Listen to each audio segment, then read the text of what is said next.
एक उपाख्यान सुनाना। सूकरी द्वारा अपने पति के पूर्व जन्म का वर्णन। सखियों ने पूछा, महाभागे ये रानी सुदेवा कौन थी, उनका आचार विचार कैसा था, यह हमें बताओ। शुक्ला बोली, सखियों पहले की बात है, अयोध्यापुरी में मनुपुत्र महाराज इक्ष्वाकु राज्य करते थे। वे धर्म के तत्वज्ञ, परम सौभाग्यशाली, सब धर्मों के अनुष्ठान में रत, सर्वज्ञ और देवता और तथा ब्राह्मणों के पुजारी थे। काशी के राजा वीरवर महात्मा देवराज की सदाचार परायण कन्या सुदेवा के साथ उन्होंने विवाह किया था। सुदेवा सत्यव्रत के पालन में तत्पर रहती थी। पुण्यात्मा राजा इक्ष्वाकु उनके साथ अनेक प्रकार के उत्तम पुण्य और यज्ञ किया करते थे। एक दिन महाराज अपनी रानी के साथ गंगा के तटवर्ती वन में गए और वहां शिकार खेलने लगे। उन्होंने बहुत से सिंहों और सूकरों को मारा। वे शिकार में लगे ही हुए थे कि इतने में उनके सामने एक बहुत बड़ा सूअर आ गया। उसके साथ झुंड के झुंड सूअर थे। वह अपने पुत्र पौत्रों से घिरा था। उसकी प्रियतमा सूकरी भी उसके बगल में मौजूद थी। उस समय सूअर ने राजा को देखकर अपने पुत्र पौत्रों और तथा पत्नी से कहा, प्रिय, कौशल देश के वीर सम्राट महातेजस्वी इक्ष्वाकु यहाँ शिकार खेलने के लिए पधारे हैं। उनके साथ बहुत से कुत्ते और व्याघ्र हैं। इसमें संदेह नहीं कि वे मुझ पर भी प्रहार करेंगे। महाराज इक्ष्वाकु बड़े पुण्यात्मा हैं। ये राजाओं के भी राजा और समस्त विश्व के अधिपति है। प्रिय, मैं इन महात्माओं के साथ रणभूमि में पुरुषार्थ तथा पराक्रम दिखाता हुआ युद्ध करूंगा। यदि मैंने अपने तेज से इन्हें जीत लिया तो पृथ्वी पर अनुपम कीर्ति भोगूंगा। यदि वीर महाराज के हाथ से मैं उन्हीं युद्ध में मारा गया तो भगवान विष्णु के लोक में जाऊंगा। न जाने पूर्व जन्म में मैंने कौन सा पाप किया था जिससे सूअर की योनि में मुझे आना पड़ा। आज मैं महाराज के अत्यंत भयंकर, पैने और तेज धार वाले सैकड़ों बाणों की जलाधार से अपने पूर्व संचित घोर पातक को भी धो डालूंगा। तुम मेरा मोह छोड़ दो और इन पुत्र पौत्रों तथा श्रेष्ठ कन्याओं को, बाल वृद्ध सहित समूचे कुटुंब को साथ लेकर पर्वत की कंदरा में चली जाओ। इस समय मेरा स्नेह त्याग कर इन बालकों की रक्षा करो। सूकरी बोली, नाथ। पति अपने पत्नी से बोली। सूकरी सूअर से बोली, नाथ, मेरे बच्चे तुम्हारे ही बल से पर्वत पर गर्जना करते हुए विचरते हैं।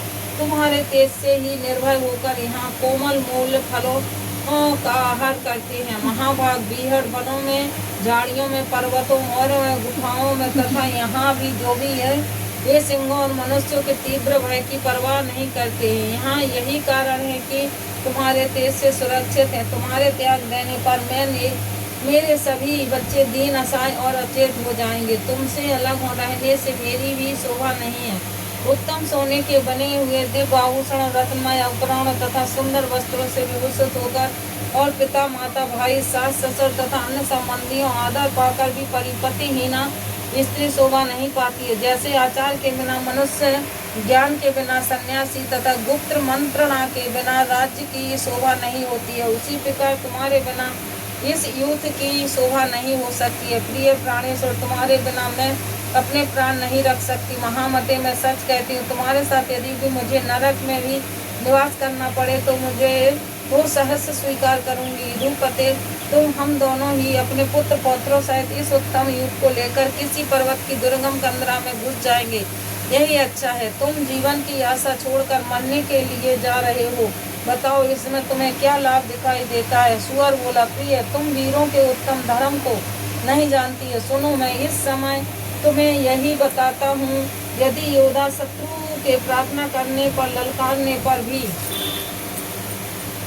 काम, लोभ, भय अथवा मोह के कारण उसे युद्ध का अवसर नहीं देता है, ये 1000 युगों तक कुंभकीका नामक नरक में निवास करता है। वीर पुरुष युद्ध में शत्रु का सामना करके यदि उसे जीत लेता है तो यश और कीर्ति का उपभोग करता है। अतः निर्भयता पूर्वक लड़ता हूँ। यदि स्वयं ही मारा जाता हूँ तो वीर लोक को प्राप्त हो दिव्य भोगों का उपभोग करता हूँ। प्रिय, 20,000 वर्षों तक वह इस सुख का अनुभव करता है। मनुपुत्र राजा इक्ष्वाकु वहाँ पधारे, जो स्वयं बड़े वीर थे। ये मुझसे युद्ध चाहे तो मुझे अवश्य इन्हें युद्ध का अवसर देना चाहिए। सुबह महाराज युद्ध के अतिथि होकर आए हैं और अतिथि सनातन विष्णु का स्वरूप होता है। तथा युद्ध रूप से इनका सत्कार करना मेरा आवश्यक कर्तव्य है। सोकरी बोली, प्राणनाथ, यदि आप महात्मा राजा को युद्ध का अवसर प्रदान करेंगे तो मैं भी आपके साथ रहकर आपका पराक्रम देखूंगी। यूं कहकर सुकरी ने तुरंत अपने प्यारे पुत्रों को बुलाया, कहा, बच्चों मेरी बात सुनो। युद्ध भूमि में सनातन विष्णु रूप अतिथि पधारे हैं। उनके सत्कार के लिए मेरे स्वामी जाएंगे। इनके साथ मुझे भी वहां जाना चाहिए। तुम्हारी रक्षा करने वाले प्राणनाथ जब तक यहाँ उपस्थित हैं तभी तक तुम दूर के पर्वत की किसी दुर्गम गुफा में चले जाओ। पुत्रों, मनुपुत्र इक्ष्वाकु बड़े बलवान और दर्द मुनीय राजा हैं। ये हम लोगों के लिए काल स्वरूप हैं, सबका संहार कर डालेंगे, अतः तुम दूर भाग जाओ। पुत्रों ने कहा, जो माता पिता को संकट में छोड़कर जाता है वह परमात्मा है। उसे महारौद्र एवं अत्यंत घोर नरक में गिरना पड़ता है। यह इसके लिए अनिवार्य गति है। जो निर्दयी अपनी माता के पवित्र दूध को पीकर परिपुष्ट होता है और माँ बाप को विपत्ति में छोड़कर चल देता है, वह कीड़े और दुर्गंध से परिपूर्ण नरक में पड़कर सदा पीप का भोजन करता है। इसलिए माँ, हम लोग पिता को और तुम्हें यहीं छोड़कर नहीं जाएंगे। ऐसा निश्चय करके समस्त सूकर मोर्चा बांधकर खड़े हो गए।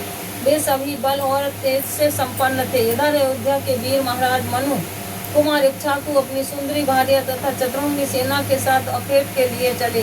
उनके आगे आगे व्याध, कुत्ते और तेज चलने वाले वीर योद्धा थे। वे लोग उस स्थान के समीप गए जहां बलवान सूकर अपनी पत्नी के साथ मौजूद था।